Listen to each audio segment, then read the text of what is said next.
Are you lost too, mister? No, but I'll help you find your way. Are you lost too, mister? The question cut through Jung Woo Jin's calculations like a blade through silk. Innocent, surgical, devastating. He looked up from his encrypted phone, where coordinates for 4 million in modified firearms pulsed in red sequence, and found himself staring into eyes that hadn't yet learned strangers were dangerous. She stood there in the manufactured calm of International Terminal C, pink backpack hanging crooked off one shoulder, bare ear beanie listing to the side with one ear half unraveled. Her head tilted with the kind of curiosity that belonged to someone who still believed adults had answers. The airport performed its usual theater around them, gate announcements ricocheting off steel and glass, wheels of 1,000 suitcases creating their frantic rhythm against polished floors.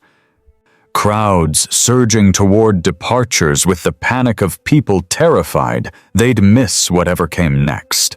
3 of Jung Woo Jin's operatives held strategic positions in the chaos. One pretending to read a newspaper near the charging stations, another nursing coffee at the cafe with sight lines to every exit, the third positioned at the security checkpoint monitoring threats. But none of them had anticipated this threat.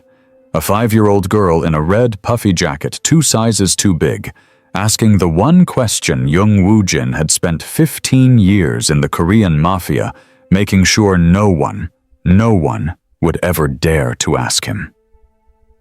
Are you lost? His finger hovered over the confirmation button. 18 minutes until the deal window closed. 52 minutes since this child's mother had disappeared somewhere in this sterile maze. And for the first time since he was younger than the girl standing in front of him, Jung Woo Jin didn't know which direction led home.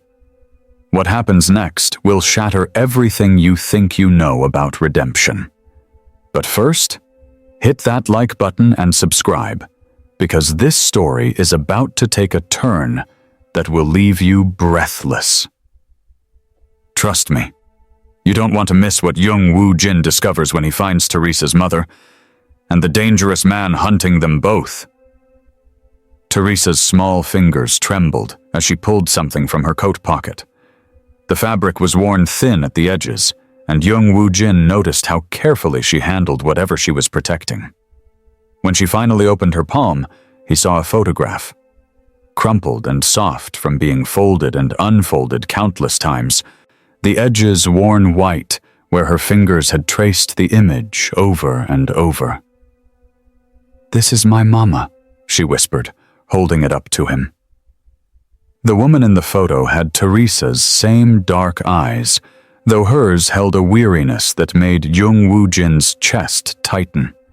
She was young, probably not even 30, with her hair pulled back in a simple ponytail. The photo looked like it had been taken at a park somewhere, trees blurred in the background, sunlight catching the side of her face. She was smiling, but it was the kind of smile that didn't quite reach the eyes. The kind of smile Jung Woo Jin had seen in his own reflection more times than he could count. "She's beautiful," he said quietly, and meant it. Teresa nodded, her expression so serious it seemed to age her beyond her 7 years. "She went away 3 days ago. She said she had to go get something important, but she'd be back before dark." Her voice cracked slightly. "But she didn't come back, and Mrs. Chen, who watches me, sometimes said maybe Mama just left. But Mama wouldn't leave me. I know she wouldn't." Jung Woo Jin felt something shift in his chest, a familiar ache he'd spent years trying to bury. He thought of his own mother, of the last time he'd seen her before the accident that had taken both his parents in a single, brutal moment. He'd been 17. Old enough to survive on his own, they'd said. Old enough to carry on. But no one was ever really old enough to lose everyone. "What's your mama's name?" he asked gently. "Maria Santos. She works at the restaurant on 5th Street, the one with the blue sign." She cleans tables and sometimes helps in the kitchen." Teresa's words came faster now, as if saying them out loud might somehow bring her mother back. "She sings when she cooks at home. She makes me breakfast every morning, even when she's tired. She never forgets."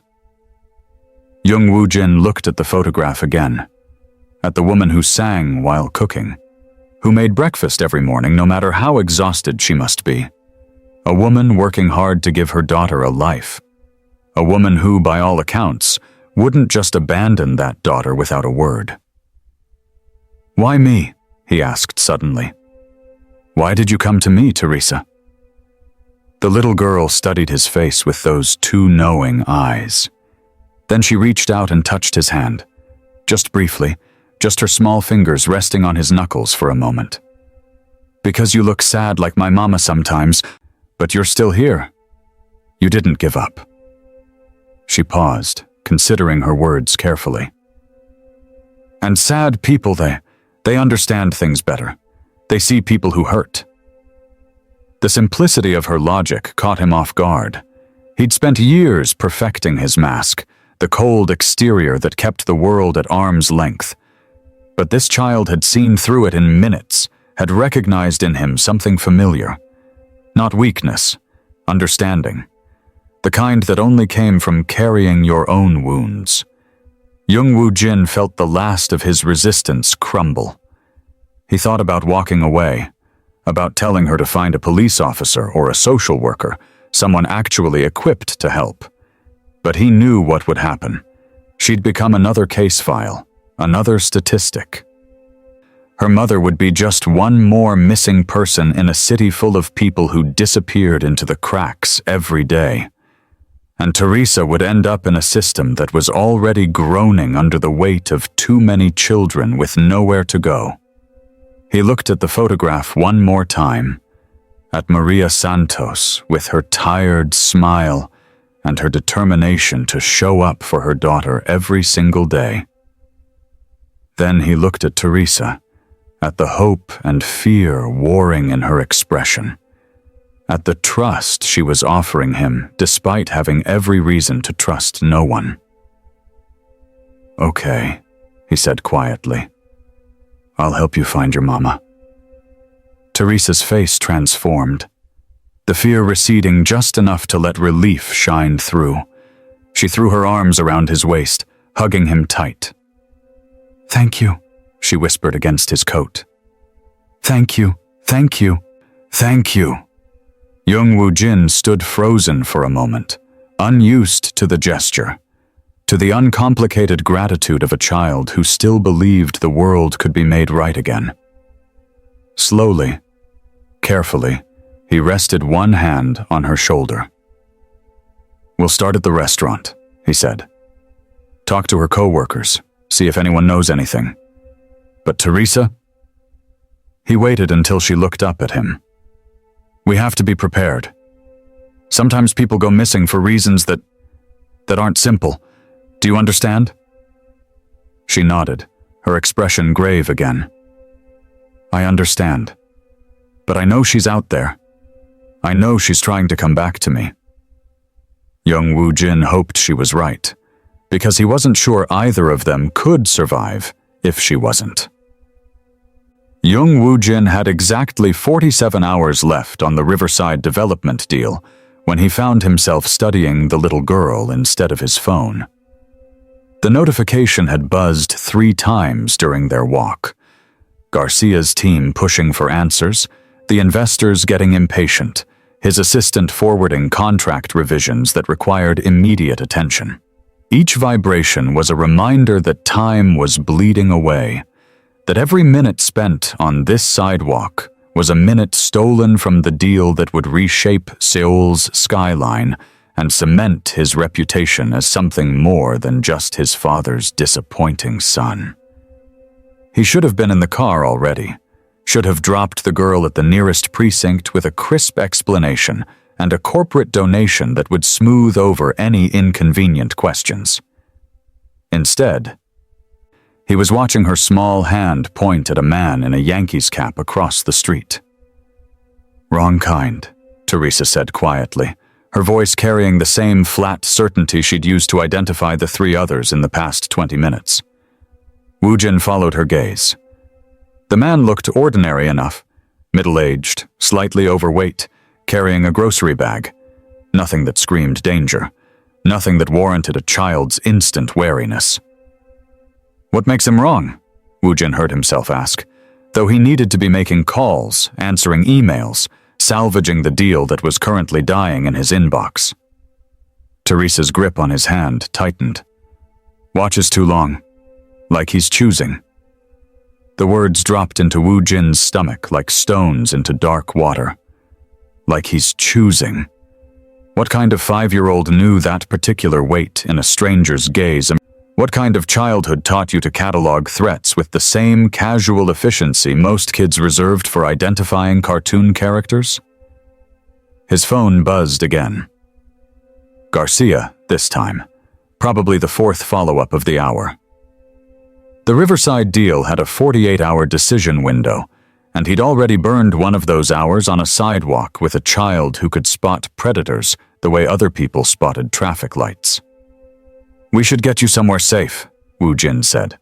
But even as the words left his mouth, he knew how hollow they sounded. Safe implied a place where 5-year-olds didn't need to develop survival instincts sharp enough to cut. Safe implied a world that hadn't already failed this child so comprehensively that she'd learned to read danger in grocery bags and baseball caps. "The shelter," Teresa said. Not a question. A statement of fact, delivered with the resignation of someone who'd traced this path before. Woojin's phone lit up with another message. The deal timer in his head counted down. 46 hours and 32 minutes until the Riverside opportunity evaporated. Until the investors moved on to someone hungrier, someone more focused, someone who didn't waste billable hours on sidewalk conversations with children who shouldn't exist in his carefully constructed world. "Not the shelter," he said, surprising himself. Teresa looked up at him, and for the first time, something flickered behind that too-old gaze. Not hope. Hope was too fragile for whatever landscape she'd learned to navigate. But maybe curiosity. Maybe the faintest possibility that this particular adult might deviate from the script. His assistant's name flashed across his screen.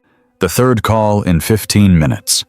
Behind it, a string of increasingly urgent messages about contract clauses and investment timelines, and the very real possibility that his competitors were already circling the deal like sharks who'd caught the scent of hesitation.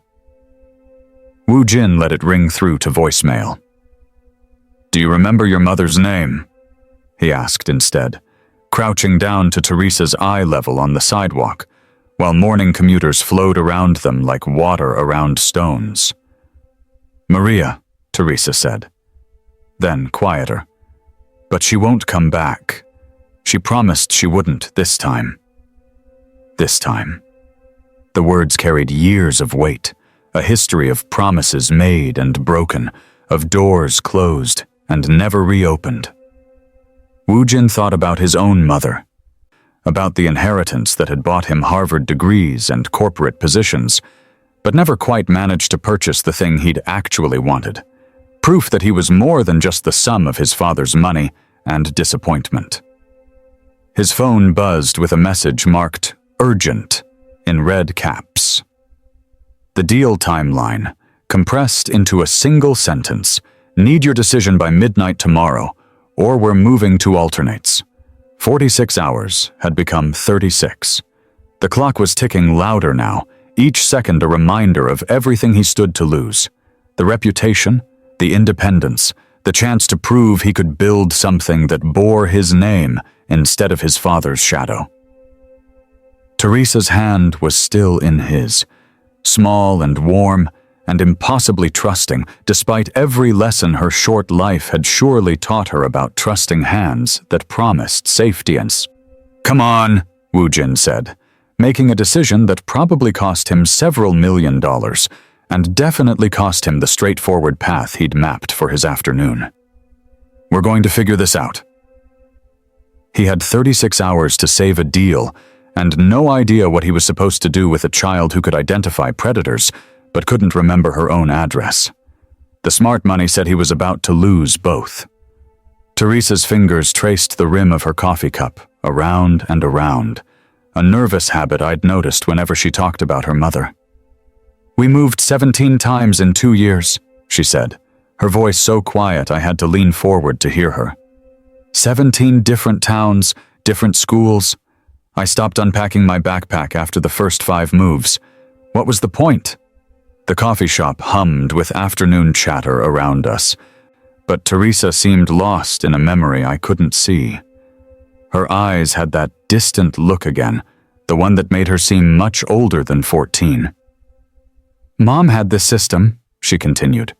"Every time we got to a new place, motel, apartment, whatever, she'd check the locks 3 times, not twice. 3, she'd go around, front door, back door, if there was one, all the windows. Then she'd do it again. And again." Teresa's hand stopped moving on the cup. I used to count. Lock, pull, 3 times exactly. If I interrupted her or asked a question, she'd start over. I watched her face carefully, seeing the weight of those memories pressing down on her shoulders. This wasn't just eccentricity or maternal anxiety. This was fear, systematic and all-consuming. "Where were you living between moves?" I asked gently. "The car mostly." She said it so matter-of-factly, as if sleeping in a vehicle was as normal as sleeping in a bed. "Mom said hotels and motels were safer because we could leave fast, but they cost money. So we'd stay in them for a week, maybe 2, then we'd run out of cash, and it was back to the car. There was this Walmart parking lot in Tennessee where we stayed for almost a month. The night security guy felt bad for us, I think. He'd tap on the window around midnight to make sure we were okay." My chest tightened. A month in a Walmart parking lot. A 14-year-old girl doing homework by dome light, brushing her teeth in gas station bathrooms, watching her mother descend deeper into paranoia. "The names thing was the weirdest part," Teresa said, picking up her coffee and taking a small sip. "We never used our real names. Not at hotels, not at schools, not anywhere. Mom had this spiral notebook filled with names. First names, last names, all mixed and matched. She'd flip through it before we checked in anywhere, pick 2 names that felt right for that place, and that's who we'd be for a while." "What names did she choose?" "Depends. Sometimes we were the Johnsons, sometimes the Millers. Once we were the Kowalskis for 2 whole months. Mom said it sounded solid and unremarkable. She was always Sarah or Susan or Jennifer, generic names. I was usually Emily or Rachel or Amanda." Teresa's laugh was bitter. "You know how weird it is to forget which name you're supposed to answer to? Teachers would call on me and I'd just sit there, because I'd forgotten I was supposed to be Emma that week." I thought about the enrollment forms I'd filed for her.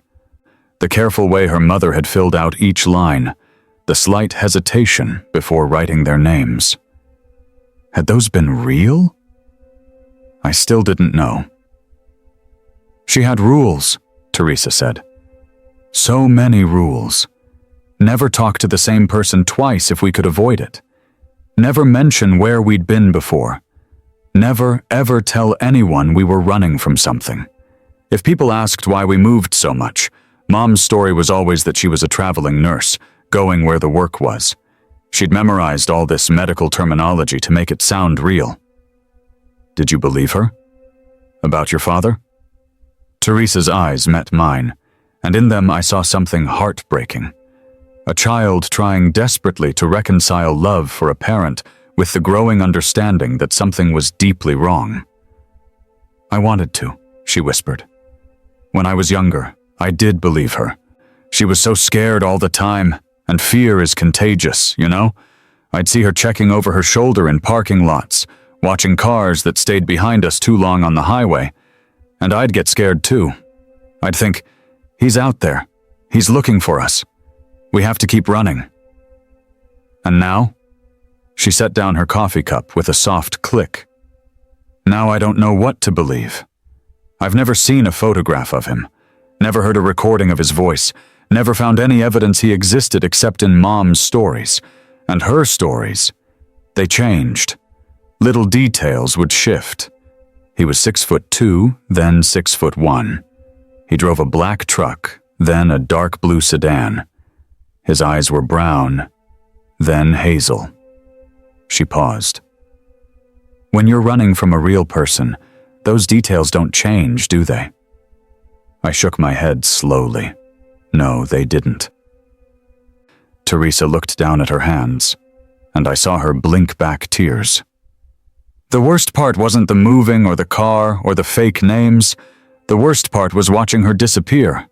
Every time we ran, she got a little smaller, a little more afraid, until there was nothing left but the fear. Young Woo Jin's fingers drummed against his thigh as he watched the security feed on his phone. 52 minutes. The number burned into his consciousness like acid on steel. In his 15 years navigating the serpentine corridors of international business, he'd learned that timing wasn't just important. It was everything. A delayed shipment could cost millions. A missed signature could unravel months of negotiations. And 52 minutes in airport security? That wasn't delay. That was disaster. He pulled up the SkyHub app, his thumb moving with practiced efficiency across the screen. Flight 847 to Seoul. Status? Boarding. Gate closes in 18 minutes. His jaw tightened. Rebecca Kim wasn't stuck in some Kafka-esque bureaucratic nightmare. She was gone. And the cold mathematics of the situation told him exactly where she'd gone. The Chanel bag sat on the bench beside him, a monument to her absence. He'd touched it once, felt the leather still warm from her shoulder, and something in his chest had constricted in a way that had nothing to do with the $4 million deal currently dissolving like sugar in rain. His phone buzzed. Park Min-jun, his lead negotiator. "Sir, Davidson's getting antsy. Says if we're not serious about this timeline, he's got 3 other buyers lined up. I can smooth this over, but I need you here. Now!" Woo Jin stared at the departures board across the terminal. Gate 42C. The Seoul flight would be taxiing within the hour, and Rebecca Kim would be on it, believing he'd abandoned her for a business deal. Believing she'd been nothing more than a pleasant distraction, easily discarded when profit called. The reasonable choice crystallized before him with brutal clarity. Walk back to the conference room. Salvage the deal. Let her go. She was a stranger, really. 48 hours of conversation and chemistry, yes, but hardly enough to justify torpedoing a merger that would position his company as the dominant logistics player in the Pacific Rim. His board would crucify him. His father would give him that look, the one that said all the business acumen in the world couldn't compensate for sentiment. But 52 minutes. He thought of her face when she'd talked about her students, the way her hands moved when she explained some pedagogical theory he barely understood. The fierce intelligence in her eyes when she'd challenged his assumptions about education policy. The softness that had crept into her voice last night when she'd admitted she'd never felt quite at home anywhere, always translating herself for whatever room she occupied. "Tell Davidson we're experiencing a critical personnel issue," Woo Jin said, his voice level despite the hammer of his pulse. "Offer him an additional 2% equity stake to extend the deadline 48 hours. Silence on the other end. Then, "Sir, that's going to cost us—" "I know exactly what it's going to cost us, Min-jun." Woo Jin was already moving, the Chanel bag tucked under his arm, his long strides eating up the terminal floor. "And if Davidson won't play ball, let him walk. There are other distribution networks." "There aren't other—" "Sir, with all respect, there aren't other networks positioned like this. We've been working this angle for 8 months. "Then I suggest you become extremely persuasive in the next 15 minutes. Wu Jin ended the call, already pulling up his security contacts. He'd been in enough international terminals to know how these systems worked, which doors opened with the right combination of money and connections. Gate 42C loomed ahead, the boarding line already thinning. A tired-looking gate agent was making the final boarding call, her voice flat with the exhaustion of someone who'd been repeating the same phrases for 10 hours straight. Wu Jin approached the desk with the kind of confidence that came from never having been told no by anyone who mattered. "I need to speak with someone on that flight. Rebecca Kim. It's urgent." The gate agent barely glanced up. "Sir, boarding is closed. If you have a ticket." "I don't have a ticket." He pulled out his phone, already scrolling to his emergency contacts. "But I need you to page her. Family emergency." Something in his voice must have penetrated her fatigue, because she actually looked at him then. Really looked. Whatever she saw made her posture shift. "Sir, I can't just—" "Please." The word came out rougher than he'd intended, stripped of the smooth negotiator's polish he usually wielded like a weapon. "Please, I made a mistake, and if she gets on that plane thinking I chose business over her, it'll be the biggest miscalculation of my life." The gate agent's expression softened. She glanced at the jetway, then back at him, and Wu Jin could see her weighing protocol against the raw honesty in his face. "One page," she said finally. "But if she's already seated, there's nothing I can do." Wu Jin nodded, his throat tight. 52 minutes of searching.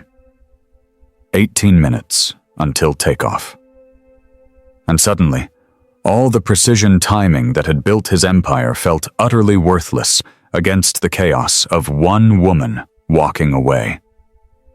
Young Wu Jin sat in the back of a dimly lit internet cafe in Itaewon, his fingers flying across a borrowed laptop.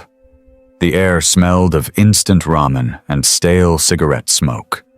Around him, teenage gamers shouted at their screens, oblivious to the man in their midst who was committing federal crimes with the casual efficiency of someone ordering coffee. He'd made 3 calls before arriving. The first to a hacker named Phantom, who owed him a favor from the Busan smuggling operation. The second to a security consultant at Incheon Airport, who supplemented his government salary with more lucrative side projects. The third to a woman in Gangnam, who could make passport records disappear like morning fog. "I need eyes on every terminal," Wu Jin said into his burner phone, voice low. "American woman, 4 years old girl. They flew in yesterday, but I need to know if they're planning to fly out." Phantom's laugh crackled through the speaker. "Airport security systems? That's federal, Hyung. That's the kind of thing that gets people disappeared.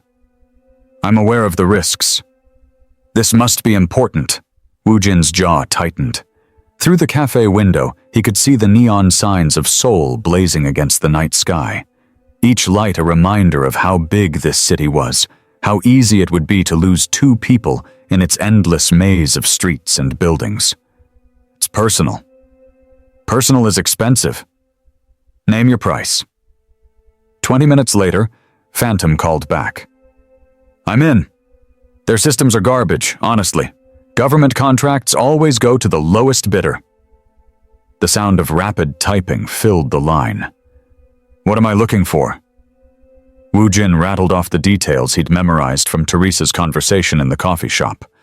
American passport, likely traveling on tourist visa, entry date matching yesterday's arrivals. She has a daughter.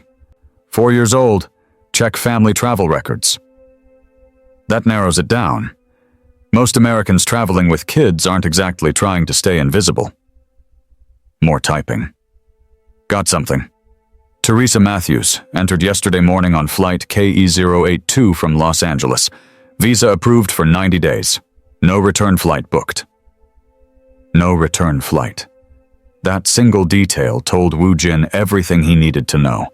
She wasn't planning a vacation. She was planning to disappear. "Flag her passport," Wu Jin said. I want to know the second she tries to book anything.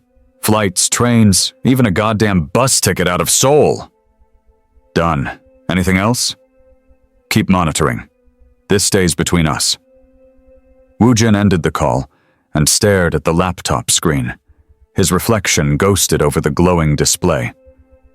He'd just crossed a line he couldn't uncross. Hacking government systems, tracking a foreign national, using his criminal connections for something that had nothing to do with business and everything to do with the way Lily had looked at him in that coffee shop. Trusting. Innocent. Like he was someone worth believing in. He was hunting them. That's what this was. He could dress it up in noble intentions, tell himself he was protecting them from whatever danger they were running from. But the truth was simpler and uglier. He wanted to find them because the alternative, letting them vanish into the city, never knowing if they were safe, was unbearable. Across town, in the small apartment that smelled of kimchi and old wood, Teresa sat on the floor with Lily. Crayons scattered around them like fallen leaves. The landlady had provided paper along with the bedding, a small kindness that had nearly made Teresa cry. "Draw whatever you want, baby," Teresa said, her voice carefully cheerful. "Anything that makes you happy." Lily selected a brown crayon and began drawing with intense concentration. Teresa watched her daughter's small hand move across the paper, creating shapes and figures with the serious focus of a child processing things too big for words. The first drawing showed a house with a lopsided roof and flowers in the front yard. Their old house in Los Angeles, Teresa realized, her throat tightening. Lily had added a sun in the corner, smiling down on the scene. "That's beautiful, sweetie. What else?" Lily reached for a black crayon. This time her strokes were harder, more aggressive. She drew a tall figure with broad shoulders, no face, just darkness where features should be. Next to the figure, she drew a smaller person, herself. Teresa recognized from the yellow dress, and the smaller figure's mouth was open, a red scribble suggesting tears or screaming. "Who's that?" Teresa asked, though dread pooled in her stomach. "The scary man," Lily said matter-of-factly. "The one with the loud voice, the one we're hiding from." Teresa pulled Lily close, breathing in the scent of her daughter's hair, fighting the urge to crumple the drawing into a ball and throw it away. But the psychologist had been clear. Let her express it. Don't suppress it. Art is how children process trauma. "He can't find us here," Teresa whispered. "We're safe now." But even as she said the words, she thought of Young Woo-jin's business card, still in her pocket. The criminal who'd shown them kindness, the dangerous man with gentle eyes. If Richard somehow tracked them to Seoul, would that card become their lifeline or another trap? Lily picked up a blue crayon and began another drawing, this one of a tall man with kind eyes and a little girl holding his hand. Between them, she drew a heart. Teresa stared at the picture, recognizing the coffee shop scene, recognizing the moment her daughter had decided to trust a stranger. The moment everything had gotten more complicated than simply running away. The security team's radio crackled with urgency as they pulled up the footage. There, 40 minutes ago, timestamp burning in the corner, Becky stumbling through the corridor like she was walking through water. Her movements were wrong, jerky and uncoordinated, one hand trailing along the wall for support. She'd veered toward the family restrooms near Gate C7, disappearing through that door at 2:47 p.m. It was now 3:27. "Why the hell didn't anyone flag this earlier?" Marcus's voice cut through the command center like a whip. The security supervisor stammered something about system delays, about the volume of footage they monitored, but Marcus wasn't listening anymore. He was already moving, Alessandro right behind him, both men's faces carved from stone. Teresa clutched the drawing she'd made, her fingers trembling so badly the paper rustled. The sketch showed a man in his 40s, average height, wearing a maintenance uniform. The kind of person airports trained you not to see. Invisible. Forgettable. The perfect predator. Jung Woo-jin's man had spotted him 3 minutes ago. The operative's voice came through Woo-jin's earpiece, calm and precise, despite what he was reporting. Subject matching the description just entered the main terminal. North entrance, blue maintenance jumpsuit, tool bag, moving with purpose toward the C concourse. Woo-jin's eyes went flat and cold. He'd built an empire on reading people, on knowing when someone was lying, when someone was dangerous.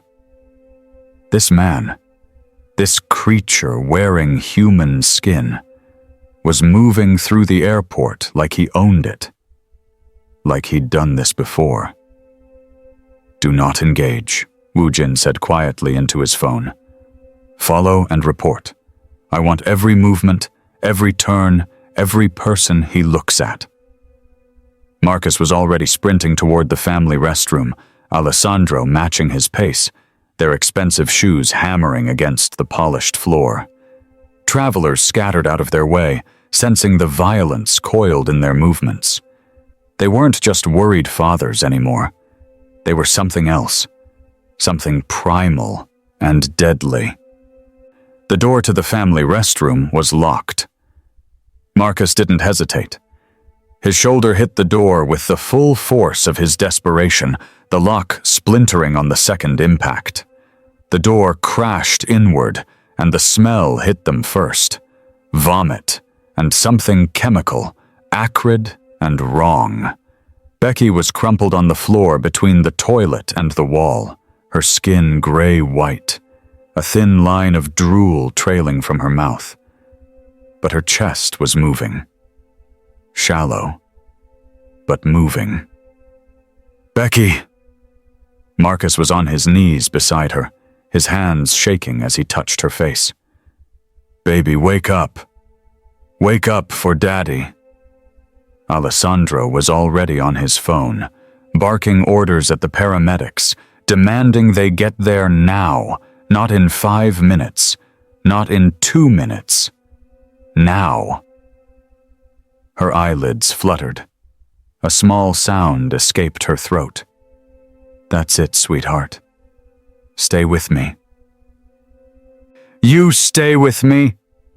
Marcus's voice cracked, tears streaming down his face as he cradled her head.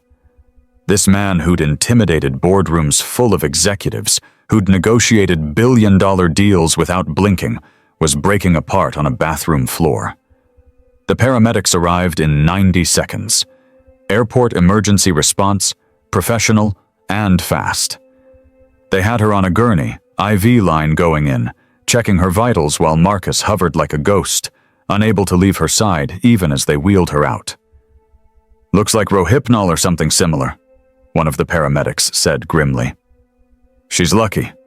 Another hour, and..." He didn't finish. He didn't have to. Meanwhile, Woo-jin's operative was tracking the man in blue through the terminal. "He's heading toward the parking garage now, moving faster. He knows something's wrong." Teresa's breath caught in her throat. She'd seen him at the smoothie stand. She'd watched him smile at Becky, that kind, grandfatherly smile that made you trust him, made you think he was safe. She'd let her daughter walk away with that poisoned drink. "I should have known," she whispered. "I should have..." "Stop!" Woo-jin's hand gripped her shoulder, firm but not unkind. "He's a professional. This is what he does. You couldn't have known." But his eyes told a different story. His eyes were tracking every update from his man in the field, calculating distances and timings, weighing options. This wasn't just about finding a predator anymore. This was about justice. about sending a message. The man in blue reached the parking garage at 3:31 p.m. He was walking toward a white van. Of course it was a white van, when Wu Jin's operative moved in closer, documenting everything, the license plate, the dents on the bumper, the way the man kept checking over his shoulder. He knew the net was closing. He could feel it. And he was about to run. Young Wu Jin pressed his palm flat against the restroom door, feeling the slight vibration of movement inside. "Becky." His voice was low, controlled. "I know you can hear me." Silence. Then a sharp inhale, the kind that preceded a sob or a scream.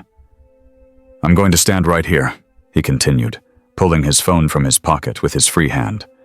"Nobody's coming through this door unless I say so." He typed rapidly. "Corridor.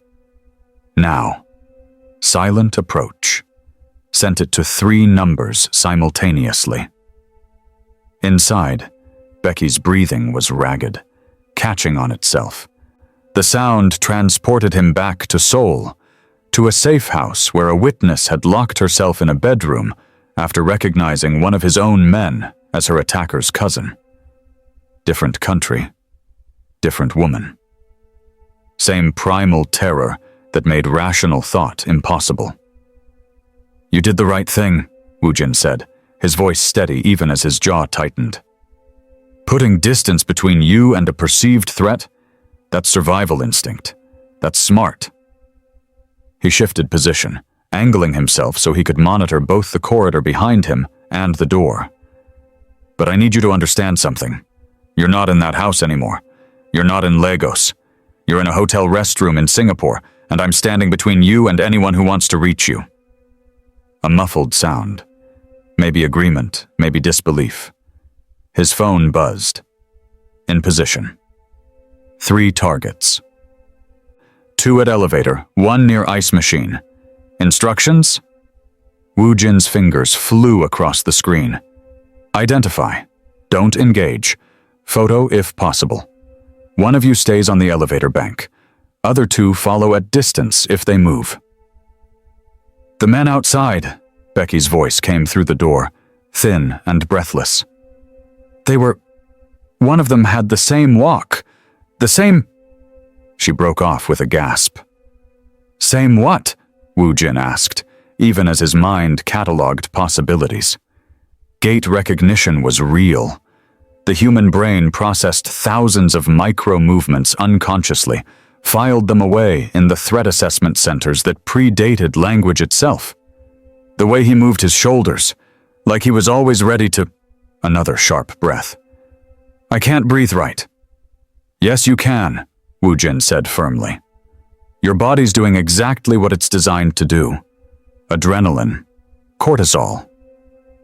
Your sympathetic nervous system thinks you're about to fight or run, so it's flooding you with chemicals. But you're not dying. You're remembering dying, and that's different." "Doesn't feel different." "I know." He pressed his forehead against the door for a moment.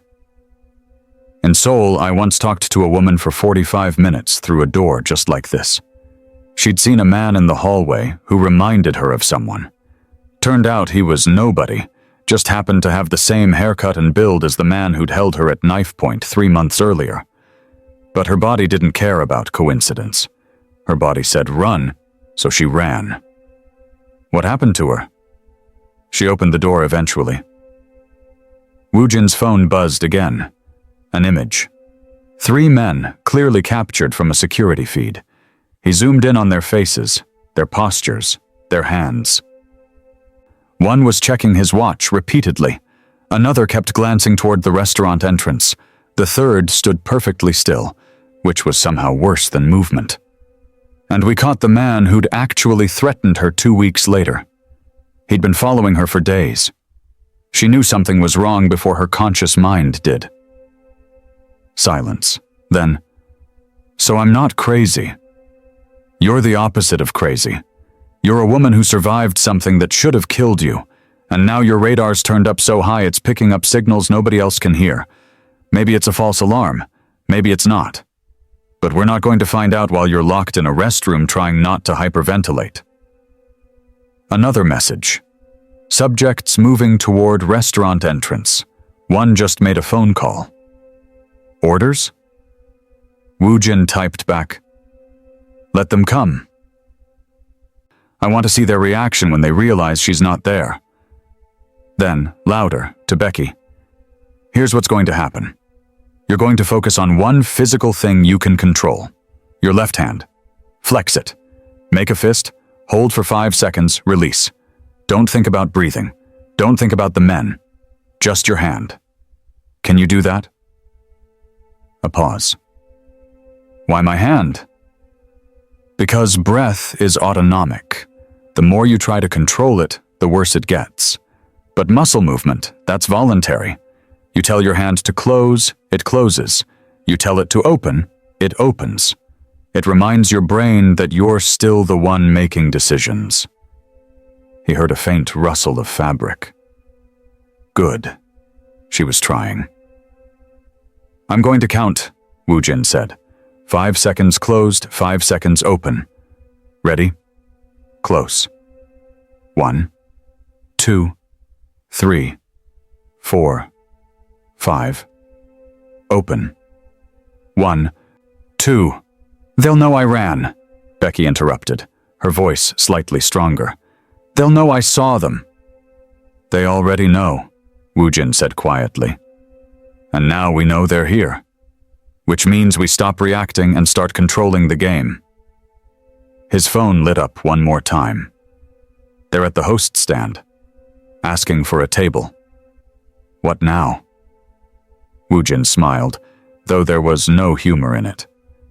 "Now," he said, both to the phone and to the door, "we show them what happens when you hunt someone who's got a better hunter standing behind her."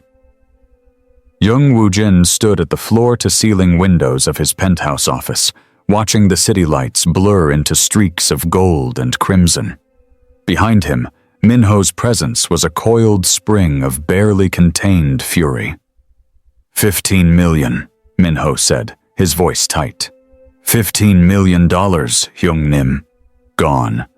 Because of 2 strangers you met in a hospital corridor. Young Woojin didn't turn around. His reflection in the glass showed a man who looked tired in a way that sleep couldn't fix. "I know the numbers, Minho." "Do you?" Minho moved closer, his footsteps sharp on the marble floor. "Because from where I'm standing, it looks like you've forgotten how we got here, how we built this. The Nakamura deal was months in the making.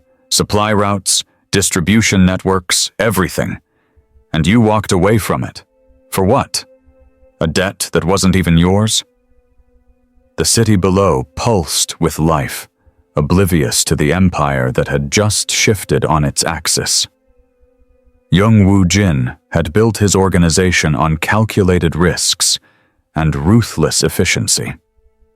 Every decision weighed, every move planned 3 steps ahead.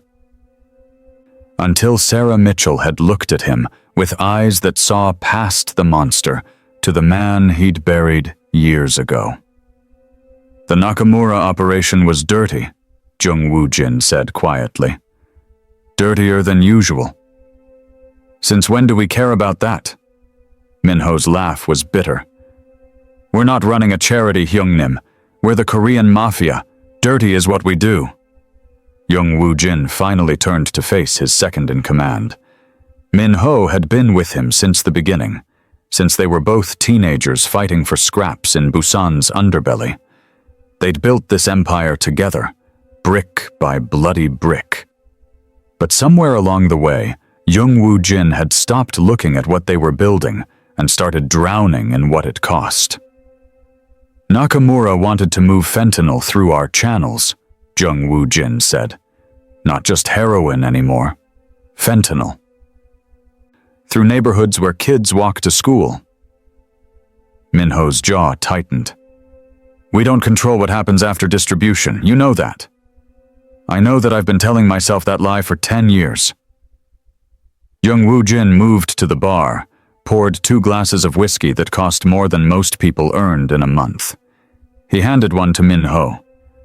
I know that I stopped seeing the faces, stopped counting the cost, until I saw that girl in the hospital, fighting for her life because of a system that chews people up and spits them out, and her mother, willing to sell her soul to save her. So now you're a hero. Min-ho took the glass but didn't drink. Is that it? One good deed erases 10 years of blood? I'm not a hero. Young Woo-jin downed his whiskey in one burning swallow. I'm just tired of being the villain in someone else's story. The Mitchells didn't ask for this. They didn't deserve to be caught in the crossfire of our world.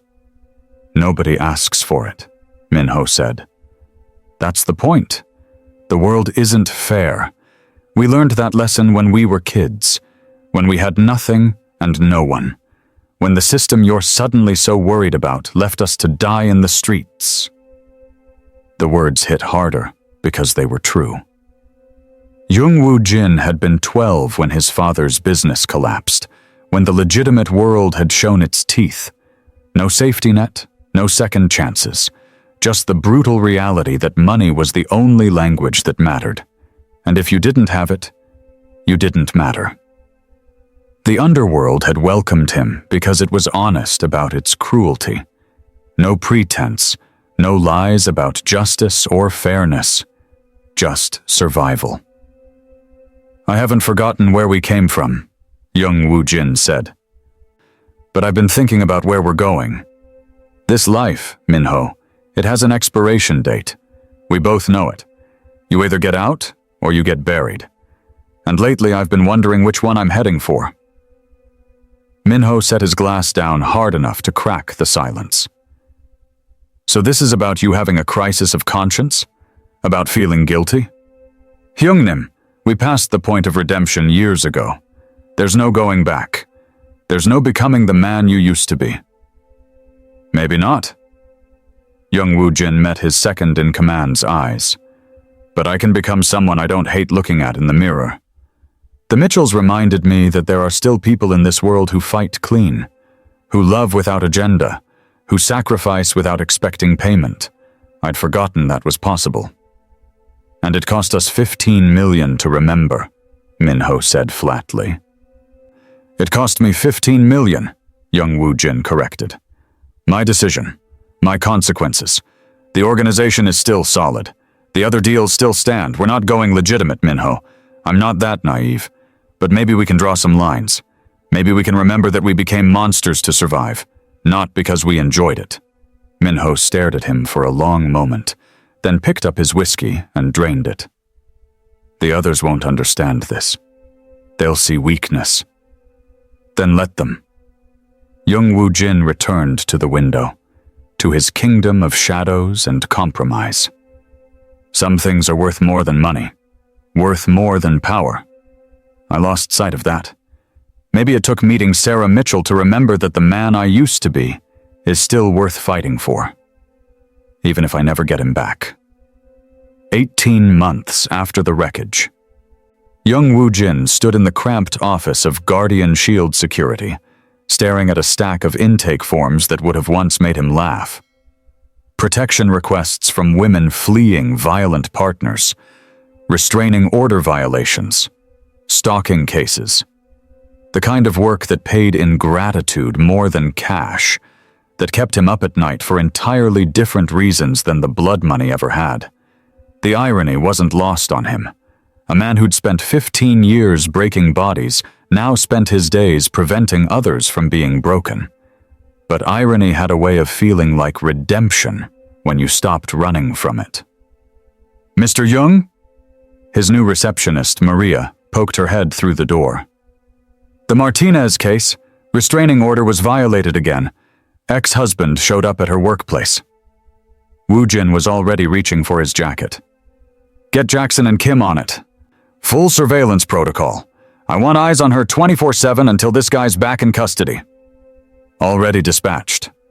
Maria smiled, the kind of smile that said she'd been doing this job long enough to anticipate his moves. Also, Becky called. Teresa's school play is at 7. She said, and I quote, "Tell him if he's late, Uncle Wu sleeps on the couch. Something warm spread through Wu Jin's chest at the title. Uncle Wu. Teresa had started calling him that 6 months ago, right around the time she'd stopped flinching when he entered a room. Right around the time she'd asked him to help with her math homework and actually laughed at one of his terrible jokes. "Tell Becky I wouldn't miss it," he said, checking his watch. 5 hours. Plenty of time to handle the Martinez situation and still make curtain call. The blood money that had once felt like chains now funded something that mattered.